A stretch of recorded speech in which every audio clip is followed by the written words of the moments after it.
কাল টিফিন টাইমে বানিয়েছিলাম মেথি শাকের পরোটা। প্রথমেই আমি মেথি শাক বেছে সেটাকে ধুয়ে নিয়ে তারপর ছোট করে কুচিয়ে নিয়েছি। তারপর আমি এখানে নিয়ে নিয়েছি আটা, পরিমাণ মতো আটা। আমরা 4 জন আছি বাড়িতে, সেই অনুযায়ী আমি আটা দিয়েছি। তোমরা তোমাদের পরিমাণ মতো নিও।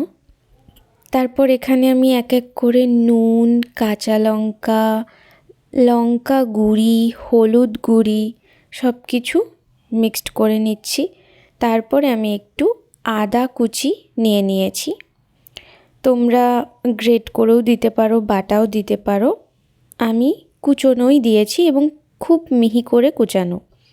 তারপর সব কিছুকে খুব ভালো করে মিক্সড করে নিয়ে মেন ইনগ্রেডিয়েন্ট মেথি শাক সেটা অ্যাড করে নিয়েছি এবং তারপর সব কিছুকে খুব ভালো করে মিক্সড করে নিয়ে জল অ্যাড করে সেটাকে ভালো করে মেখে নিচ্ছি।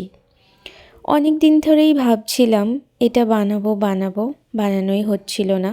আর শীতকালের দিনে এটা কিন্তু খুবই ভালো লাগে খেতে। তারপর আমি ওপর থেকে একটু তেল মাখিয়ে ঢাকা দিয়ে রেখে দেব 10 মিনিটের জন্য।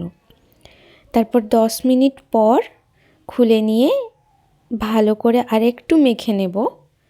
তারপর আমি লেচি কেটে নেব। তোমরা তোমাদের মতো করে লেচি কেটো। আমি মোটামুটি একটু বড় রাখারই চেষ্টা করেছি, কারণ এটা তো খুব পাতলা করে বেলা যায় না, আর খুব পাতলা হলে ভালোও লাগবে না। তাই মিডিয়াম একটা সাইজ রেখেছি। তোমরা যদি আরও বড় চাও আরও বড়ও লেচি রাখতে পারো। আর তোমরা চাইলে তেল দিয়েও কিন্তু বেলে নিতে পারো। আমি কিন্তু এখানে আটা দিয়েই বেলেছি, আর এখানে আমি আটাই ব্যবহার করেছি। তোমরা চাইলে এর সাথে ময়দাও অ্যাড করতে পারো। তারপর আমি প্যান গরম করে ভালো করে একটু সেঁকে নেব পরোটাটাকে। তারপর আমি এখানে সর্ষের তেল আর ঘি মিক্সড করে এটাকে 2 পিঠ ভালো করে ভেজে নেব।